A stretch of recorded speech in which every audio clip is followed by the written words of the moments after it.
Listen up, sports fans. Your favorite sportsbook, BetUS.com, is back for our 28th year of NFL action. With the industry's biggest sign-up bonus of up to 200%, BetUS offers our members the opportunity to cash in on all your favorite sports, including NFL, NBA, MLB, and more. We've also got hundreds of new casino games, including the coolest new European slots, and our live dealers are waiting for you at the table. Sign up at BetUS.com today to get into the action. BetUS, where the game begins.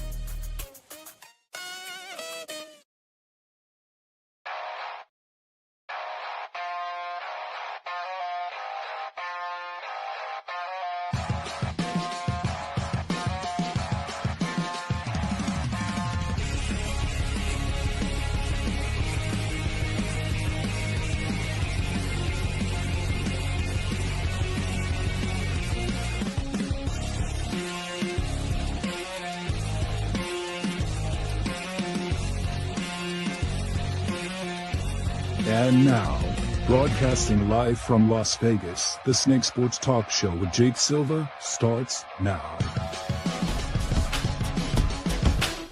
All right, here we go, ladies and gentlemen. I am super stoked and exciting. Let's unpack week 2, and we're only continuing from it here with Monday Night Football, Bucks in Houston, Chargers and Raiders. I'm all about it. We got a lot to unpack here on the Snake Sports Talk Show, wherever and however you may be watching and listening.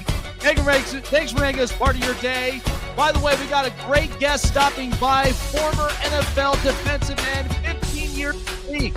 John Abraham joins the program. Chase joining us. You know, I'm really excited for what else is to come for the season, because I felt like we're getting a lot more closer into what teams are looking like the more and more I keep watching them each week. And, I mean, there was just so much to really unpack. Like, where did Detroit come up with that offense against Ben Johnson in Chicago? It was insane.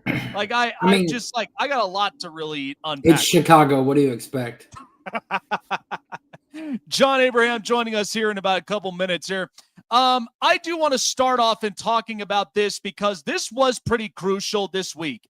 And what we're starting to understand and realize, teams are getting better by what they are addressing on certain positions and areas.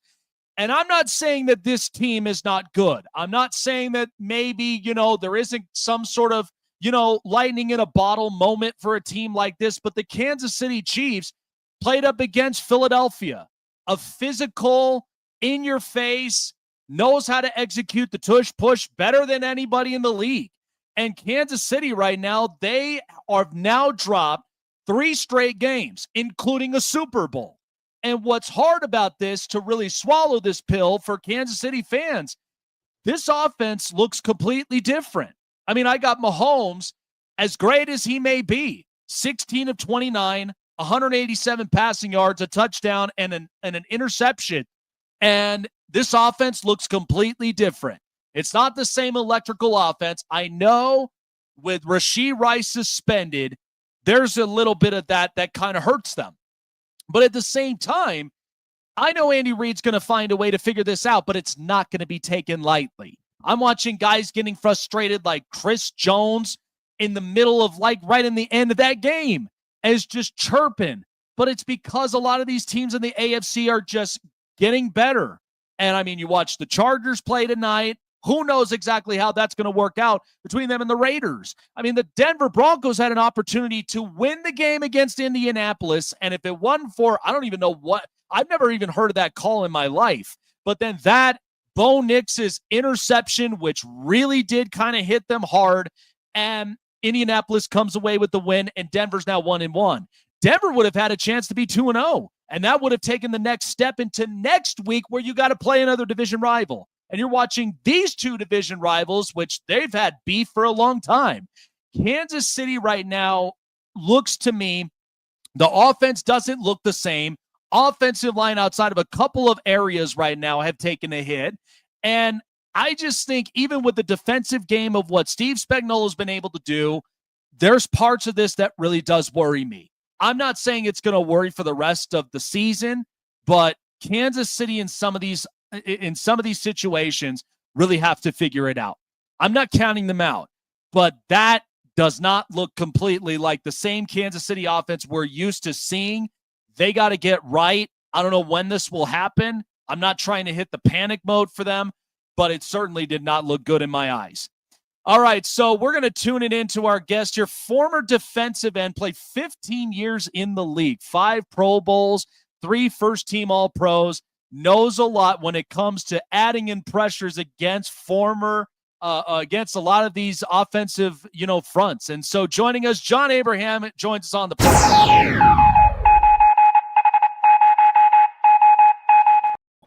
I got to give you props, John. Looking at you from week 1 and just how energetic the place was up and in Atlanta, that had to have been something fun. Like when you kind of come to an atmosphere like that in the ATL, I mean, that's the best part, for all the football fans out there and really repping the Falcons, because they're definitely different this year. They're very intriguing to me. Yeah, it was good to, I actually live in Atlanta, but seeing my face on that screen again and feeling that crowd and the energy, and it felt good, man. But they played well, but they played a rookie quarterback, so yeah. I'm very skeptical because one thing I can say, these were probably the best 4 I'm not first round picks, but the 2 first round picks and the 2 prior picks, Watt and Billy Badass, like those 4 guys really showed what this team is going to be for the next 3, 4, 5 years if they can keep everybody together. And that's what you don't really see in football. Like, you see so many people come in together, and then one guy goes here, one guy goes there. These guys will be here a few years together. So that's definitely a big attribute to Fontenot for going out and getting what he wanted, because everybody asked me, like, was it a smart trade to go up and get the James Pierce Jr.? I said, hell yeah. I said the last 10 years they've been trying to get them a pass rusher in here.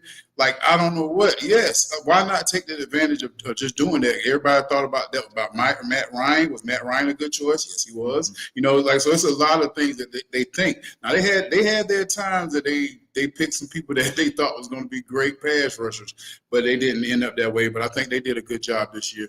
But I think this game right here was kind of a fluke game. It was a good game. They only scored 1 touchdown. You know what I mean? And they had 5 field goals. And not saying this team isn't going to be good, but it's still growing pains. No preseason. That's probably why we like, even what you're talking about Kansas City. Last year I was all on Kansas City, but like I did a pre-season. And I was like, I don't think Kansas City going to be that way this year. Just because the offseason, I didn't see a lot of working out. I saw, like, Holmes, with the kids, and we saw Kelsey doing the movies and doing all this other stuff. And I was like, they just don't seem like the same Kansas City Hunger team. They seem like they kind of got comfortable. But I also feel like in a couple of years, we'll see Mahomes get back to that Mahomes years. I think right now they just got to start over. Like, they're kind of like, I think they're just tired. Think about it. Think about Brady didn't make it to the Super Bowl every year, even though they got 6 championships. He went about 10 times when he was in New England. There were years he didn't go. They still had good years. And last year, what kind of showed me they were scraping and winning games. So I was like, yeah, this is definitely not the Kansas City that I'm used to. And they just scraped into the Super Bowl.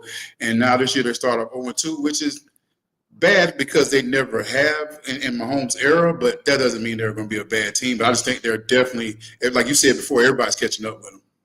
Yeah, and it is kind of interesting because they're like, again, I think lots of teams that I know, like, that are getting better. I mean, the Chargers themselves are getting better. There are other teams in the AFC and even in the NFC. I mean, I did not even expect that from Detroit this week. I was like, okay, they looked like they played a little bit more conservative. I saw a lot of, the short pass games for Jared Goff, but then it was like, then they opened up a can of whoop-ass, and it was just unbearable for the Bears up in that defense. Just like he said, they play in Chicago, man. I'm sorry. Chicago's just not a good team. Everybody think Caleb Williams, he played good last week, but you got to see the team he played against last week. This week he played a defense that's going to be great, and you played an attitude-type team, and you saw that the kind of quarterback he is. Like, we try to make it like we give these guys, because they're the first pick overall, they get so much leeway.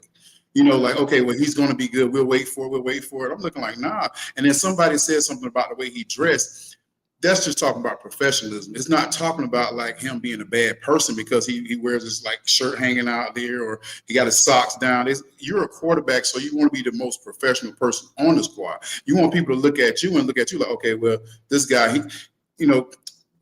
we weird because we'll say like, oh, he looking like this, so he ain't studying. Or he doing like this, so he ain't doing this. They want most quarterbacks be so particular, and you see like they have like a consistency. Mahomes do his same celebration before every game. You just see Brady do his same celebration. You just see different stuff that you want to see in a great quarterback. And it starts from small things, and that's what people are trying to say. It has nothing to do with his personality. Like, be whoever you want to be outside of football. When you're on the field, you're representing the whole thing, kind of like with Anthony Richardson. Anthony Richardson might have lost his job Daniel Jones played his butt off. I'm sorry. Like, if you see how he did.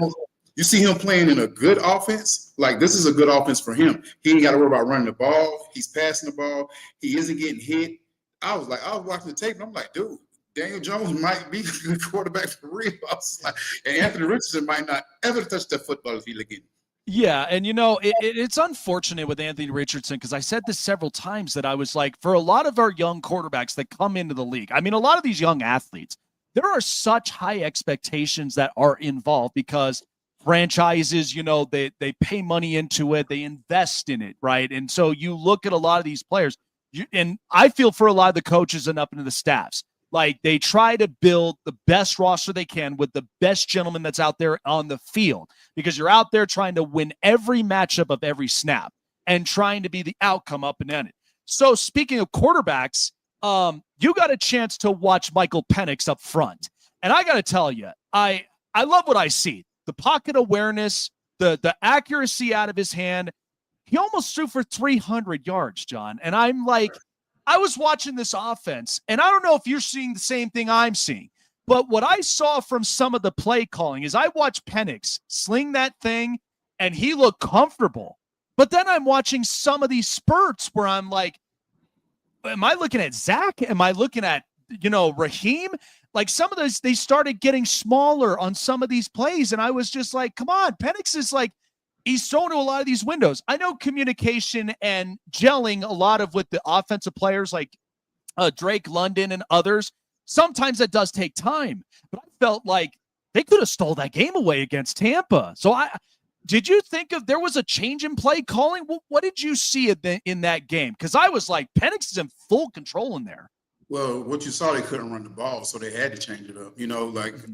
I think we got a little tricked on the first beginning of the game when Bijan scored so quick. We thought it was going to be a blowout. We thought it was like, oh look, they're going to run up down the field. But I think the defense played so well. That's why he was able to be on the field a lot.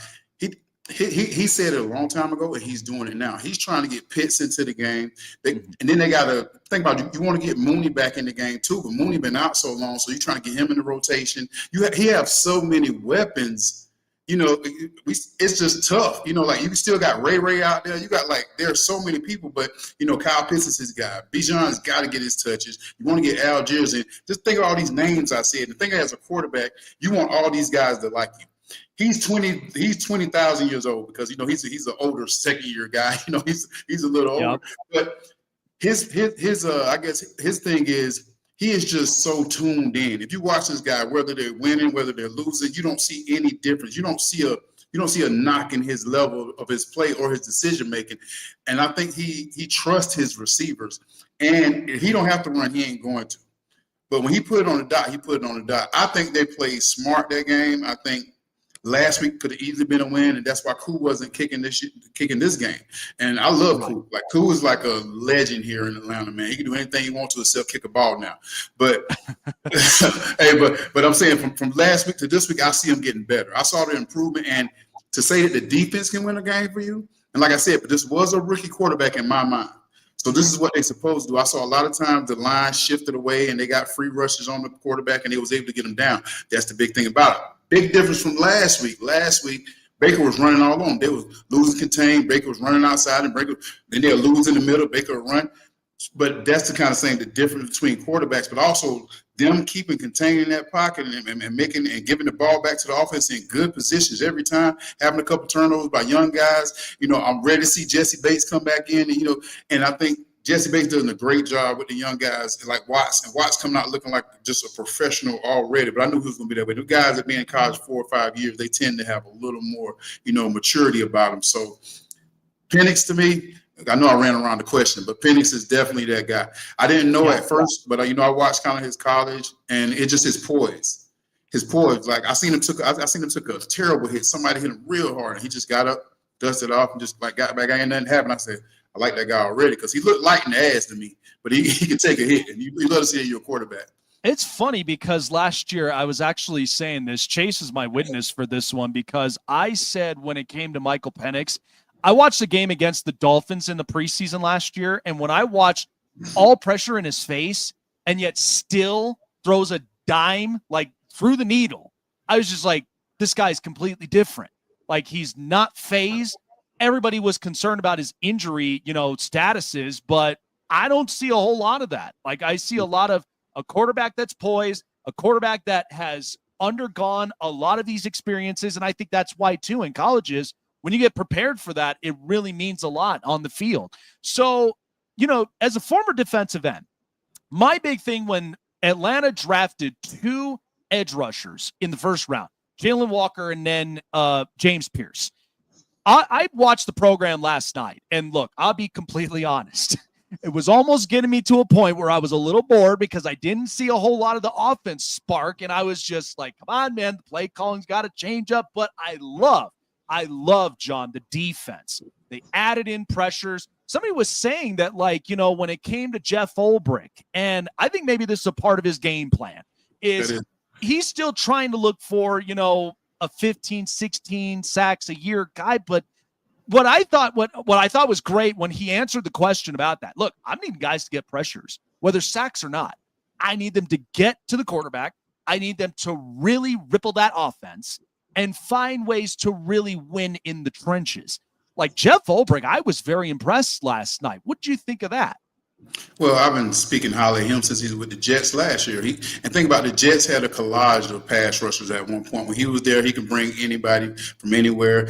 Even the safeties was coming. You got Diablo that's incredible. And I like Caden Ellis, but when Diablo, you can see the difference of speed and the difference of a natural linebacker and one that's kind of been transferred to a linebacker. You have a guy that can play every position, but then you have a guy that's in his position. If you watch how Diablo fits that middle, ridiculous. But I can say, as I watch Jeff in San Francisco, in Atlanta, back in Atlanta, coming back, he always wants to have pressure. And I think this game right here was more like a mentality game more than, they got a lot of sacks.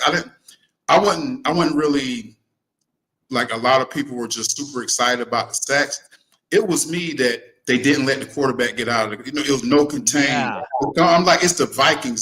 This is what I expected. If you want to come out of the game, it had to be on J.J. McCarthy because you look at last week, everybody thought it was going to be just a great team. I'm like, nah, y'all just kind of watching. A tackle missing. You got young guys in here. You got other guys coming in here. Like, everybody got a taste. And that's the big thing that I want to see. And this gives this defense when they come to work tomorrow, because they Monday. Yep, when they come to work Tuesday or Wednesday, whenever they come to work. Whenever they come back to work, they have something to talk about. They can get an identity. Now we can talk a little trash now.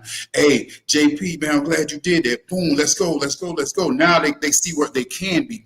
It can be a myth, but they can make it reality now. Because like they say in football, once you put something on paper, or once you put something on film, you got to do that every damn time. So they showed they can do it. Against Baker, they did not play well. Against Baker, they did not play well. They should, like you said, that could have easily been a game if the kicker would have made right and they would have kept Baker in the pocket a little more. So this week it was like, we're going to attack. You could tell when Jeff on the sideline, they kept putting the camera on because they knew that, look, this is Jeff. Okay, this is not a Penix game. This is Jeff Ulbrich game. Up, go to Jeff, because that's the kind of intensity I was saying when I talked to Jeff I talked to him last year. I was at the Jets last year, and I got to talk to Jeff, and he was just talking about his mentality. He was talking about, like we talked about, we both got drafted in 2000 together. So I'm always going to cheer for him. I'm going to cheer for AG. I'm going to cheer for Raheem.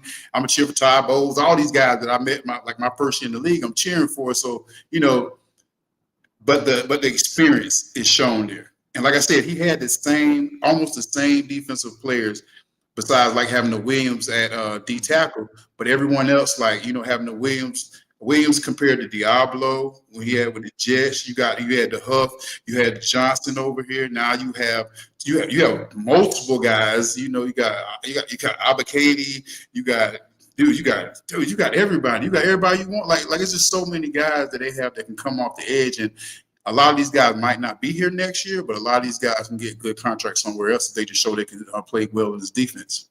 And that's what's great about it, because, it's funny. When I look at some of these coaches, and usually I always try to do this, what is your identity? And I see it from offensive coaches. You watch clever play calling up on offense like that. They're especially from, guys like Jim Harbaugh. You could see how he's evaluating every single snap and is like, that didn't work this way. I'm going to work it this way. And then I look at Raheem Morris and then with Jeff Ulbrich as his right-hand man. I'm like, they're playing a lot of containment football. And I'm like, somebody's they're barely rushing the football. The quarterback can't seem to, he's obviously shaken up and he can't even get the ball out of his hand, quick.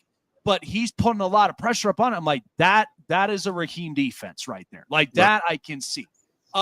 Speaking of the Jets, because I know it didn't really look pretty this past weekend, but go to toe-to-toe against Aaron Rodgers, who's been in the league for so long, a well-ran organization like Pittsburgh for so long, like a very prestigious franchise, to come off and say Pittsburgh's defense was having a hard time getting pressures on the Jets O-line was I can kind of feel some fierce feistiness out of Aaron Glenn, how he's putting that team together. What are you kind of seeing from the Jets? Because I know I kind of put it this way.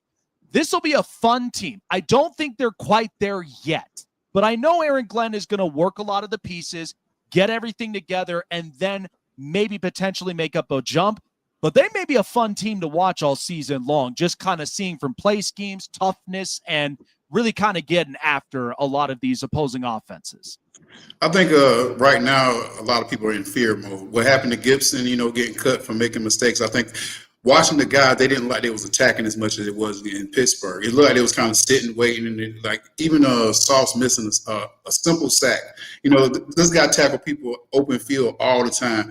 So Josh Allen just did a spin move and I'm like, dude, I know AG was like, you got to stay upfield on the quarterback. That's just common sense.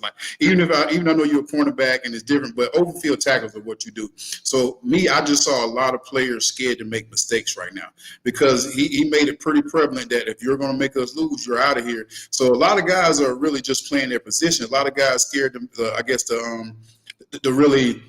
try a big play or make a big play because they're like, I don't want to mess up, and then I mess up and I'm gone. So I think that's what it was this week. I think this week was more of okay, we got Josh. This is our playbook. This is what we'll do. We want to do this. We want to do that. And I think it got into a lot of the guys' head. If I mess up, I don't want to be the guy next one to be cut or this, that, and this. So I think after this game, they'll relax and they'll be fine. But also, I think Aaron's going to need a few years. Now, I don't think people thinking they could just – it's a first-year coach. They want us to come in here and be great, and he's Aaron Glenn. He's going to do all this. He's going to do that. First of all, you got to get the personnel he wants. He has a quarterback right now that he thinks he wants, and he played well last week. He went out this week with a concussion. But that's the kind of stuff that people got to understand. You only give people a year to expect them to have goal. I mean – think about Belichick. If he didn't have Tom Brady, we don't know what that was. If you think about it, I used to love playing the Patriots. I'm like, we're going to play the Patriots today. Yes. Then Tom Brady came in. I was like, please, I don't want to play the Patriots today. So give this man a chance to create the team that he wants, because I think right now just have a lot of young guys in there. 2 guys just got paid. They played great against Pittsburgh. But I thought those were 2 equally matched teams, though. Buffalo is actually an extraordinarily good team. We can't front about Buffalo being – you saw the game with Baltimore. They just play – come on, they're an extraordinarily good team. So we can't really look at this as oh, my God, they're horrible. No, they played probably the ex-MVP last year. I'm like, come on. They put up 41 last week. They only put up 30 on us. Hey, I ain't saying it's wrong. Offense wasn't clicking today like we wanted to. We only had 100-yard rushing, but that's cool. We got through this. Now let's get back into attack mode. We got New England. We got all these. We got Miami that should be a walkthrough for us. Come on. Yeah. We got teams in our division that we should look good on. So don't take this game right here too hard. But, let's just know we got to see them again. Yeah, absolutely. And so, like, because I love it with familiarity, because you get a chance to see like what their scheme, their play calling, and all the rest of it from top to bottom. You get a chance to preview and see that. Now it's like, okay, how we make this up the second bout. It's actually kind of crazy because I'm like, man, Miami is, I've said this before just to make it jokingly. They're literally the Lamborghini of the NFL that has no traction on the tires, especially when you're playing a team in the Midwest, like Indianapolis or even some other team, even like Buffalo in these cold days. I live in Denver, and once it snows, it's like I need the 4x4. I need all of that stuff. So finally, a team that I think was interesting to me, the Arizona Cardinals. Right now they've already gotten themselves into a pretty good start, in my opinion. I think the NFC West is interesting because San Francisco, we know with Kyle Shanahan, the Rams and Sean McVay knows how to figure out on the offense. The Cardinals, for whatever reason, like some of the draft picks that they ended up getting this past draft is like, I can see the identity with Jonathan Gannon. Now I'm starting to kind of see Kyler Murray and Marvin Harrison and Trey McBride. This offense looks like it's focused, it's plugged in, and this team might actually kind of spoils for some NFC teams this year. What do you think? I see the pieces, but I don't see it yet. I don't see what you see, if I can say it like that. First of all, I think being in the NFC West, I watched the Rams. They didn't look great, but I also think that Adams is going to be better. Adams definitely making like the whole team better. I can see a lot. Even it's just like Seattle don't look like, it's just like I don't know yet because I watched Arizona and I'm just not a believer yet because I think they just haven't played anyone yet. I think they're still in preseason more. I've seen Kyler Murray break some good runs and make a couple good plays, but I didn't see what I wanted to see. I want to see more of real football. Sitting there passing it, good drives, nothing. And they got Calais Campbell back, so the defense definitely going to have a different mentality. The young guy coming in, Zero, he coming in playing well already. So they have a lot of good things, but that's what Arizona has had for a few years. They keep getting good guys coming in, and we keep saying the same things every year. Like, oh my God, Kyler, he'll have one good game, and we'll hold our hat on that for the next year. Yeah. I just. That's why I say for me, it's kind of like he hasn't showed me yet. Give me the week 8 to see Arizona and see if Seattle can, bounce back. Let's see if the Rams are really what it is. In San Francisco, I think Jones played pretty good. I mean, he played good enough to win, but also this is what hurt me with San Francisco. Y'all played the Saints. The Saints is not supposed to be a good team. Yeah. Like Kellen Moore team is not going to, and y'all played them kind of like this. I know y'all didn't have your quarterback. I know y'all didn't have Kettle, but this is a team that y'all should have watched. CMC played well. Glad to see he's back and glad to see he's healthy. But saying the game was that close. It's just kind of like, So I'm like, the end of the West is just like, I don't know if y'all looking all amazing anymore. Yeah, no, 100%. I mean, like I said, I think there's going to be definitely some surprises up and into the NFL. Lots of teams that I know getting better. Some of them that kind of are getting there, but don't quite have the identity fully in set. And then for some of them, it's just kind of like, I mean, I can already see it. I made the prediction. Miami's probably fighting for their jobs right now with McDaniel and even with Chris Greer. So I might see a change there. Or there might be some that like may have a GM change, maybe might address for other players to now come in and really work out their identity to fulfill that. But, again, there's plenty of football left. It's only just, week 2. We're getting ready for week 3. So we'll see what happens, on the long stretch. But anything can happen. That's why the NFL is always known for not for long for some teams. So we'll see what happens up from here. But, John, really appreciate you for coming on by, man, and spending time and really giving your expertise up and onto this one. Really appreciate it. And, man, like I said, that had to have been a fun atmosphere up and in there in the ATL, man. But let's see what them birds can do this whole season, man. I'm really hoping. I had my high hopes. This could be a playoff team up from here. I have a good feeling on it, man. But appreciate you for coming on by. Take care of yourselves and enjoy the rest of the week, my friend. Appreciate it, man. Y'all have a good one. Absolutely. All righty, Chase, man, fun stuff. Like I said, I mean, I watched the game last night, and my takeaways are I love with what the defense is doing. And I had to go to bed early, so I didn't really get to see a whole lot of the game just because, let's just say. And JJ's not a rookie, so. Well, no, but I do think, like, with JJ McCarthy, I mean, we'll talk about that in a bit, but I just think, it's small sample sizes with him, because he's only played 7-8 quarters of football. Even though you still had time to, really understand the playbook, the only thing what really scares me a bit, and maybe we might see a little bit with Carson Wentz. We might see Carson, because if Carson comes off the bench and he's throwing 3 tutties and no picks, what am I to say to that, Chase? What am I to do? Yeah, no, I get it. Sometimes it's just the NFL just loves to give me surprises. Dude, quarterback is the most difficult position to get right in. Yep. John even mentioned it. He a rookie in my eyes. Damn it. Oh, yeah. Oh, love it, man. Oh, such a fire interview. Absolutely love it. We got some great stuff, man. Love to have him back up. Yeah. He did really well and had a listen, lot man. Hey, you know what? I mean, if you saw that up in week 1, I was happy for him. I mean, the fact that he comes in, gets that Dirty Bird jersey, and he's out there with the rest of the crowd like that. That's fun. I got to say, for a lot of former players, that's fun. When you can be right there up and on, like right in the crowd view, closest to the field, that's awesome. Yeah, no, I mean, Younghoe Koo has the same problem that a lot of kickers are having nowadays, is they can't make a freaking kick to save their life. Oh, God. And it's ridiculous. By the way, what the 49ers have a kicker issue. Like I was like, I do really say kudos to Brandon Aubrey for making a 64-yard field goal. I thought it was to tie the game for the Dallas Cowboys. That's insane. Yeah, we'll talk more about Dak and everything else here up and after the break. But guys, like I said, our partners at a lot.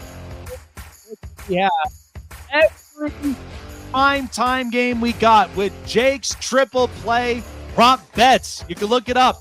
We just posted up back-to-back ones for Monday Night Football for Tampa and Houston, and also for the Chargers and the Raiders, guys. But Payday Fantasy is the way to go, because Payday Fantasy isn't like any ordinary fantasy site and app. Payday Fantasy is a fun way to connect, pick your player per week, set your lineups up, and win big and get paid. So you get a chance. It's your go-to pick'em fantasy. So definitely check it out. Pick the player, pick exactly over-unders of their projected averages, and then enjoy the game and get paid with Payday Fantasy, guys. But remember, when you sign up, an exclusive offer from yours truly, 100% deposit matchup up to $100 just by using promo code SNAKE. That's all you got to do. Use promo code SNAKE for 100% of the deposit of $100. That's the best way to get you into the action. So check it out for yourself. Pick, play, and get paid with Payday Fantasy.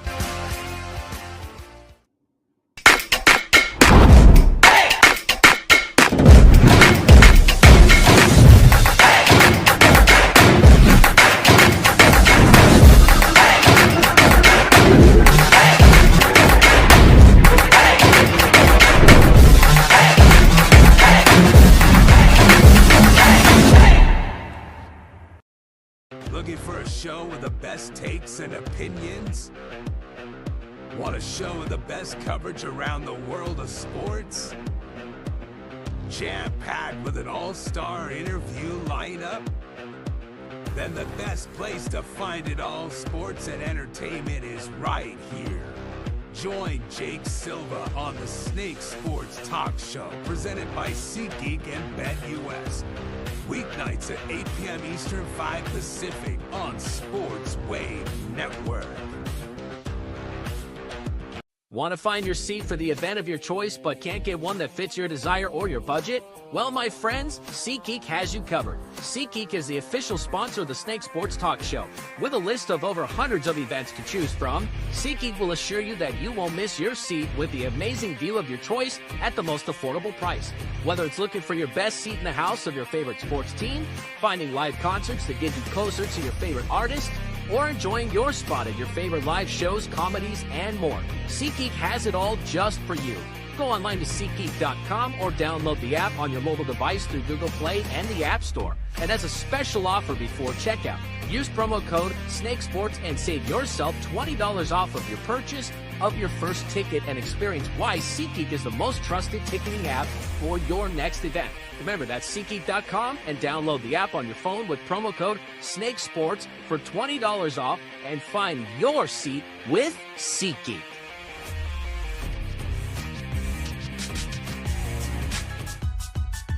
John Abraham was just absolutely awesome up and onto the program. If you didn't get a chance to see, check out our exclusive interview with John Abraham, the former defensive end. Woo! He got me fired up there for the Dirty Birds, but we got a lot to really discuss. So I'm going to start with this before we head it over to Chase with the news. So one of the big things about Chicago getting the ass whooping that they did this past week is it proved a few things. Number one is the Bears are just the Bears.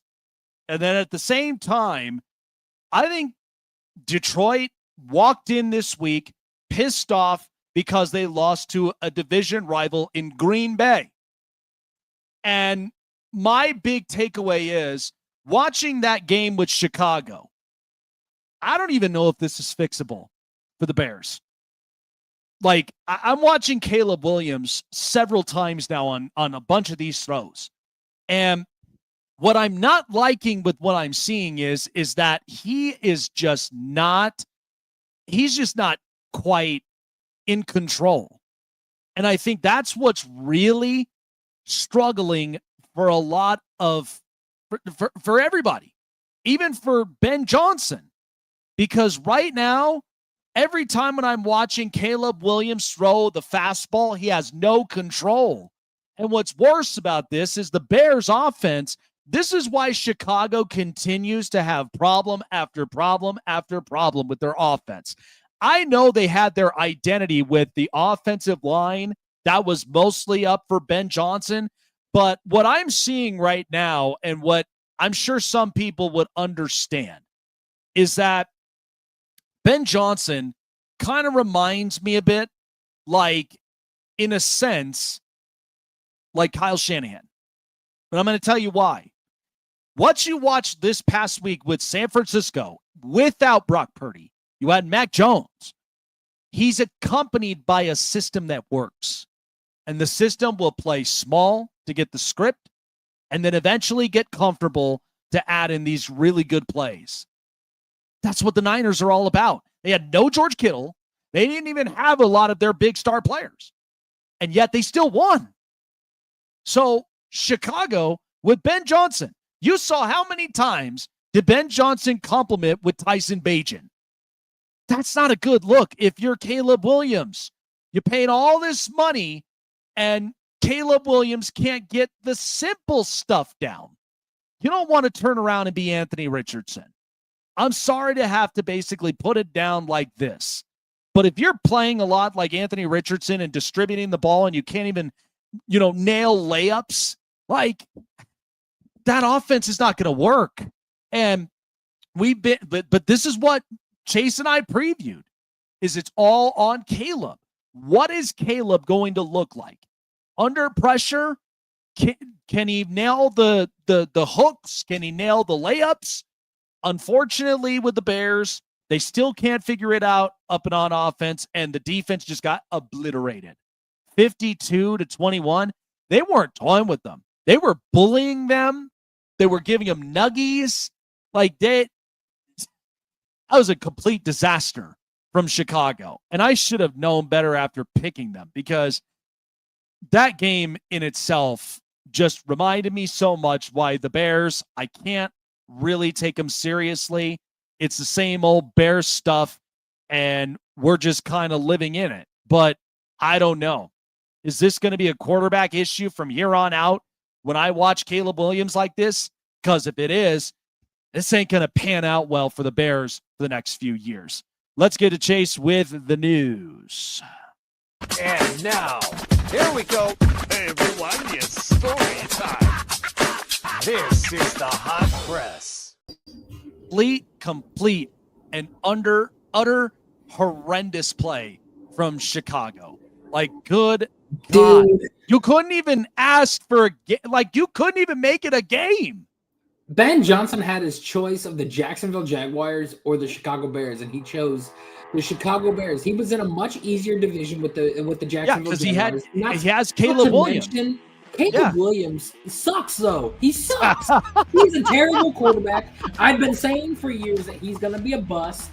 And, Keenan Allen, I don't know if you heard him speak or anything, but Keenan Allen spoke on his time with the Bears and the reason why he came back to Los Angeles over Chicago was because he said that Caleb was trying to get a lot of teammates to, paint his nails and do all that kind of stuff, and like just disobeyed the coaches, didn't really pay attention to film, wasn't really that leader and stuff that they were looking for. And he's just like, that's kind of ridiculous and stuff, because Caleb thinks he's hot shit. That's why. Well, that's the hardest thing is because, Chicago, they went all the way for a number 1 overall pick like this. But I think Chicago, we all know, can't develop offense well. But I feel bad in a sense with Ben Johnson, because I can tell it's like a mirroring image of Kyle Shanahan. You watch Kyle, he's going to have shortened plays. He's going to make his quarterbacks feel comfortable in the pocket. He's not going to put them in risky situations. Even without George Kittle, Mac Jones looked good. 3 tutties and no picks. Like, if you could have Ben Johnson replicate in a way like this, Chicago would actually get the simple stuff right. I don't know. To me, it's crazy, because you shouldn't have to simplify it just because your quarterback can't read a defender. But here's the deal, open guys. There were several times that I watched that game versus the who'd they play for their first game? The Vikings. Several times that I watched him play. I felt like Chicago did well he had in the first so many open guys, and he just decides to drop back, and then immediately just takes off running or getting out of the pocket. I'm like, bro, step up in the pocket and deliver a dart. What are you doing? Yeah. Yeah, for real. It's absolutely insane. But on to some news that we've gotten. We ended up getting some news, bless your soul for Austin Eckler. He is out for the season with a torn Achilles. Yep. And it is sad to see a, dominant back who's been so dominant for the Los Angeles Chargers for years, and then played really well for the Washington Commanders last year, and now is out for the season. Yeah, it's a hurt backfield for Washington. They shouldn't have gotten rid of Brian Robinson, so. Well, that's kind of the thing, right? Is because you make a move, you're hoping that, cross your fingers, everything's going to basically land right. You're cutting it out. But yeah, I just think at the end of the day, Washington's still going to be okay, but that is something they will have to figure out come the trade deadline, because you're not just going to roll it with a rookie running back and not have somebody complimentary up and into the backfield, because then that's not going to be good either.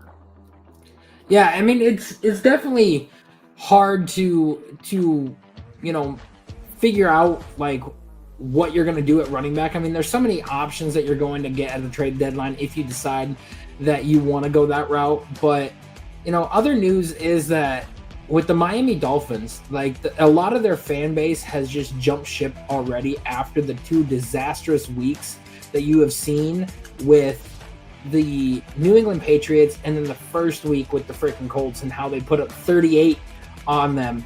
And I do think that Mike McDaniel will be the first coach fired in this season. And I also think that Chris Greer will get fired too. And what I'm hearing is Tyreek Hill, the Kansas City Chiefs are the first ones that are calling Miami for Tyreek Hill. So here's the thing. You could tell by a lot of the play calling from Miami that they are not playing the game. They're playing for their jobs, because Mike McDaniel, it seemed like they got a little bit of some stuff cleaned up, but still couldn't even put away the game. That defense is horrendous. I can't even fathom it. And the thing is, is like, we've said it before. You lose Teron Armstead, that left tackle right up from there, not good. And that's what's going to leave someone like Tua in a position to where now he's got a lot of pressure up from him. And by the way, Chris Greer in the last few years, of course, they've been instilling more and more speed. But how much more speed could you possibly have if you don't draft O-line? Like, that's a terrible and thing. How many times have I said that they needed to draft O-line? You like, if you don't draft the O-line, this is why your quarterback gets hurt. Listen, O-lineman is such a big want and need for many teams. The Chargers are doing this. Like, I mean, Cleveland was doing this a bunch of times when they got Joel Bitonio and a bunch of others. Like, they have been working this. So teams that go and get offensive linemen, it's so crucial because that's where you protect your franchise quarterback. You get the guy, you need to now figure out a way to protect him to distribute the football. And if you can't, that's where a lot of these mistakes are going to happen. I mean, Drake May had a pretty decent game, but I do feel like I told you, the Patriots, they're going to figure out some different things. It's 2 weeks. I think by the time you're in week 5, week 6, I should know what New England is. Yeah, and the Pats were smart and got offensive line. I know that there's a lot of people that look at teams weird when they draft offensive line in the first round or like when in the top 3, 4, 5 picks and everything. But it's definitely a necessity when it comes to the football field. Absolutely, 100%. Moving on to the baseball side of things, the Detroit Tigers lost their ace in Tariq Skubal for a couple weeks with a calf and arm strain, and they said that they don't think that he is required surgery and they don't think that he is going to miss any postseason time, but they might be shutting him down for a couple starts just to make sure that he is ready and fully healthy by the time the postseason rolls around. Yeah, I mean, this is where the postseason really gets serious. I mean, I watched the Brewers and I watched the Phillies end up clinching their spots in the postseason. So, you know, teams get healthy like this. They get healthy late. It's going to be interesting. Should be a pretty good one. But, yeah, like I said, I usually don't even focus in until by the time that we actually are in the postseason because we get just have so much football going on. It's insane. Yeah, but, and we are going to reach that golden time of year where we are going to see football, basketball, baseball, and hockey all at the same time. We are. It's, you know, a lot of people are loving it. I'm right in the heart of it with the Columbus Blue Jackets and right in the heart of it with the college football and Ohio State and everything. The town was popping this past week with Julian saying and, you know, the Ohio State Buckeyes tearing the crap out of OU.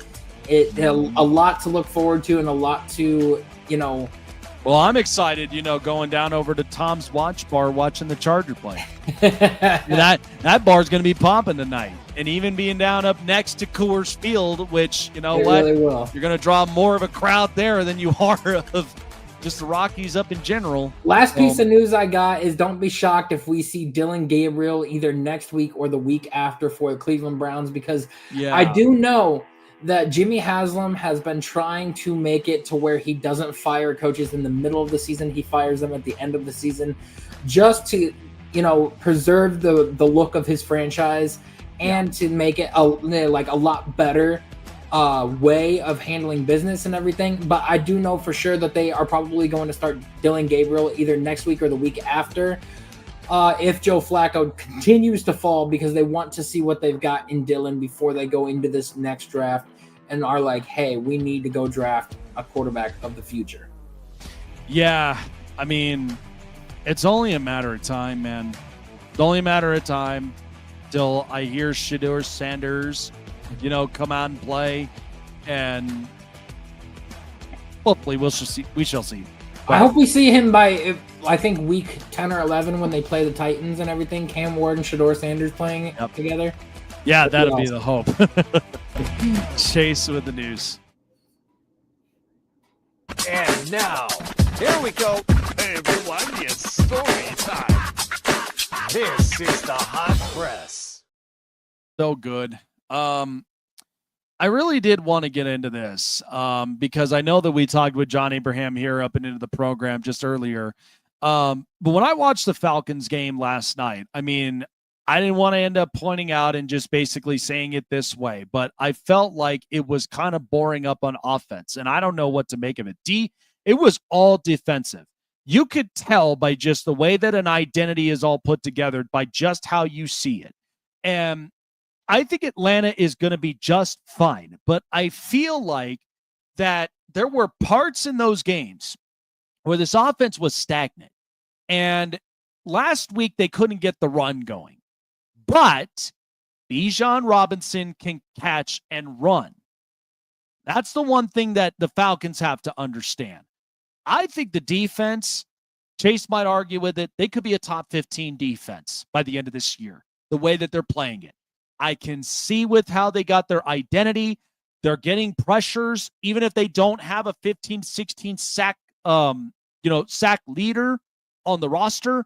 That's okay. And what they've done is they've plugged in and played a lot of people. And I think Divine Diablo, by the way, was an absolute get. Watching his play from the Raiders and then playing up and into this play, like into Atlanta, is just good. But Michael Penix last week had thrown for almost 300 passing yards, and last night threw for 13 of 21, 135 passing yards. No tutties, no picks. And what kind of frustrates me in a sense is I would watch an offense that I know with Penix, Drake London, Kyle Pitts, Darnell Mooney, Bijan Robinson, Tyler Algier. They got playmakers. And what's frustrating about it is that I'm not saying that they have to completely overchange the calls, but come on. Penix is every penny you pay for. And to really further this is that there are going to be some offenses where it may be slow, and that's my hope, is it's slow and then could end up getting on, going on a tear and on a run. Or for some, this is just who they are. So I think the Falcons will still be fine. They look like a playoff team. They look like a team that can really get after opposing offenses. But I just felt like with how stagnant the offense was last night, I'm watching passes that are just short. It wasn't until the fourth quarter they scored a touchdown. That was one of the issues I was having. It was all field goal.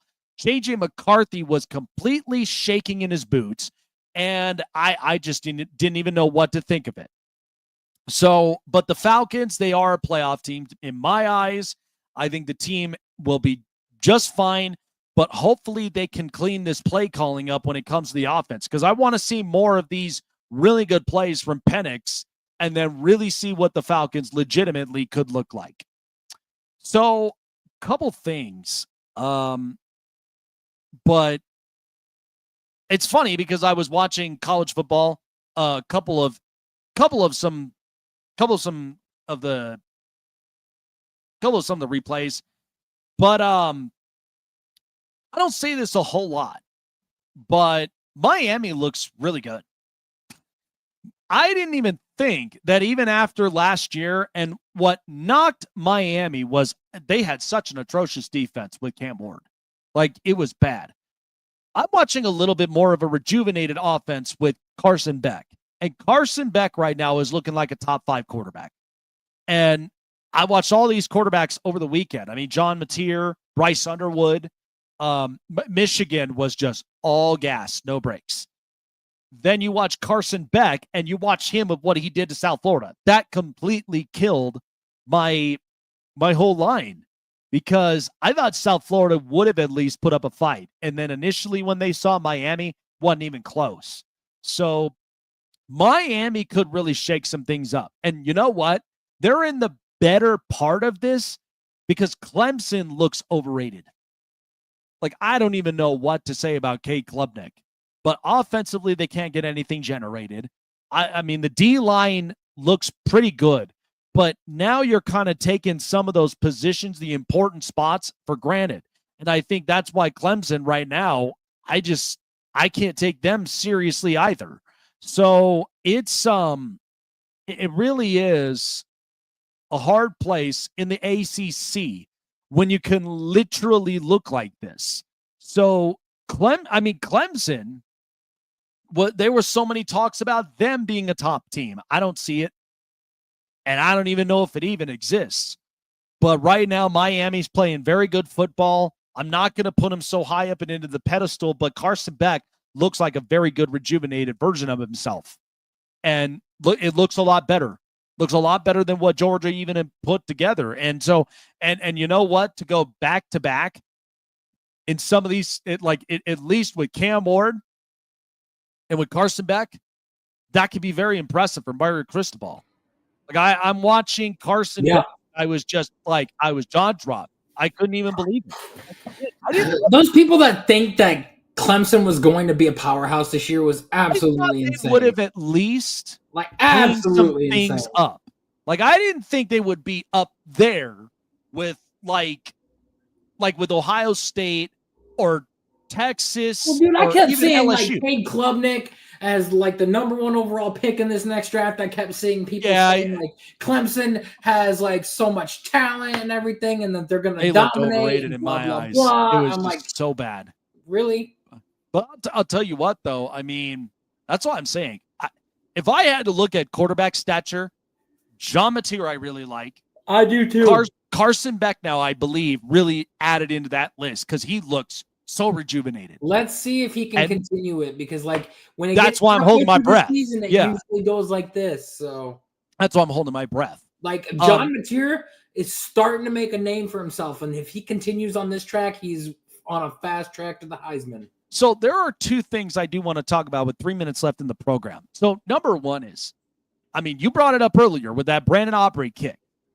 Dallas, okay, we were on this program, and what did I say? Offensively, the Cowboys would be fine. And look at Dak is throwing so well. Whoever his surgeon and his PT and OT was to getting through that whole surgery, does he not look like a rejuvenated version of himself? He's running around. He's throwing the football accurately. CeeDee Lamb, George Pickens, Javonte Williams, they got a very good run game. But my problem is that secondary sucks.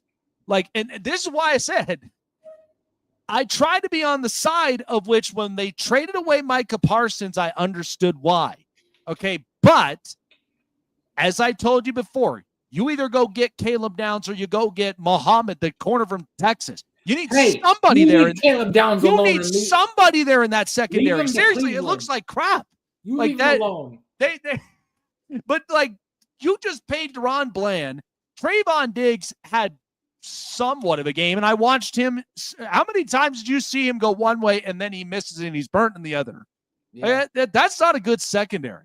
That's why I'm like, go get one of those guys because you're going to need it for your first round pick. Go get one of the other safeties and everything. You leave Caleb Downs for us. Or maybe you fix in a trade somewhere. So, because like I know that we need a safety, so getting Caleb Downs here would be fantastic. By the way, good games tonight. Who you got? Tampa, Houston. I think Tampa. I got the Raiders tonight. No, I'm kidding. I got the Chargers tonight. So I just thought about this because I mean the Chiefs right now are on an 0-2 start. And this is the first time in a long time in Pat Mahomes' era that the Chiefs have gone 0-2 and hasn't gone losing 3 straight. Since Tech days. No, and I think what's hard about this is that it's hard for Kansas City fans to grasp.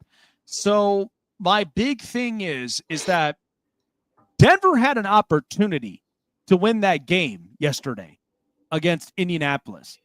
I don't even know what kind of call that was. I've never even heard of that call ever in my life. And now you just moved. You're the one kicker who missed it wide. Now you moved him forward, and the Colts win the game. I know. Like it was just so bad. But I know. I will say this. What the heck? But here's the other thing. Bo Nix looked good up until that bonehead pick that he threw all the way out in the back. So, again, Denver, I try to be nice about this, especially when I'm living here in Denver. But here's the thing. Denver's got such a damn good defense. They will fight tooth and nail, and Daniel Jones looks really good. But here's the thing. These are key games you have to be focused on. Next week, you got to go on the road to LA and play the Chargers. You're not going to, and you're ending it on a note where you're 1-1. So Sean Payton, I know, definitely was just heartbroken with the way that play went. And now you're watching two division rivals have an opportunity to take advantage of this, because Kansas City being 0-2, I really thought that Denver, if they took that one away, they would have been 2-0, not 1-1. And then you're watching both these teams go toe-to-toe with each other, which I don't even know what game I'm going to get. 3 or 4 point margin, or am I going to get a Stanford USC rollout? Because Jim Harbaugh and Pete Carroll, it's a classic toe-to-toe matchup of two heavyweights, and they do not like each other. They so have that's not battled since the days of the Seahawks. Yeah, that's why I'm like, yeah. I just think this game's going to be entertaining. But again, I have full confidence with the Chargers, because that anybody that remembers it, you've seen it multiple times in the Big Ten. Even with Jim Harbaugh being up in Michigan, he turned a program that was just going completely sideways and in several directions and found a way to simplify it. Regardless how you feel with the whole scandal, everything, Jim just will have his touch on a program, on an organization that just uplifts them. That's why the Chargers look completely rejuvenated and different. All they needed was an offense. They got him, third and Keenan. And I mean, that's what you're going to get. So I love my 3 picks, though. Like I got them for both these games. Okay, the AAA picks, I like them. I'm actually a little bit scared right now with CJ Stroud, but I think this is going to be a complete. What is it with CJ? So CJ right now, it's 10-7 Houston right now from what I've seen.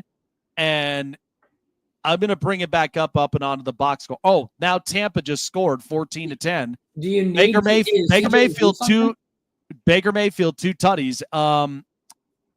No, CJ Stroud was 7 of 11, 127 passing yards and 1 tutty. I took him on the under on passing yards because I just feel like it's going to be that kind of game out of Tampa. How many passing yards? He's got, I think it was like 234.5. He's gonna break that tonight. He's gonna hit 300. Oh God, don't give me that bad juju. What the hell, man? We're trying to throw. Listen, here's what's good about this. Right now I need to get Bucky Irving to score a touchdown, and I've already got Emeka Egbuka right now with three catches for 22 yards, and he already scored another tutty. What is with Emeka Egbuka, man? Like, dude, that guy looks that Ohio State scary good. Receiver, you man, like I'm telling you. Yeah. Oh, he looks scary good. I love what I'm seeing from him. I'm gonna be excited to see if Cardinal Tate gets drafted in the first round this year. Oh, man, that'll be the next one up and on the tree that Ohio State players are just. And then Jeremiah Smith next year. Yep. Oh yeah. You know exactly how I'm feeling if he goes exactly to the right team up from there. Jeremiah Smith to the Los Angeles.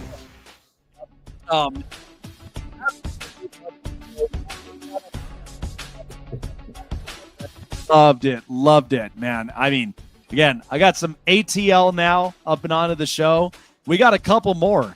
By the way, our show on Friday, early morning, of course, early morning riser. That's usually occasional, but we got some pretty good ones. We may have Joe Madden. She's going to give us a lot of her expertise on some of these betting lines in the NFL and what she's seeing up and in college as well. So be prepared up for that. It's going to be a lot of fun. I'm going to be at the academy on Friday and everything because I am doing my police training. So there you go. Wish you luck up from there, guys. It's going to be a big one up from there. But appreciate everybody for joining us here on the program with Chase and myself.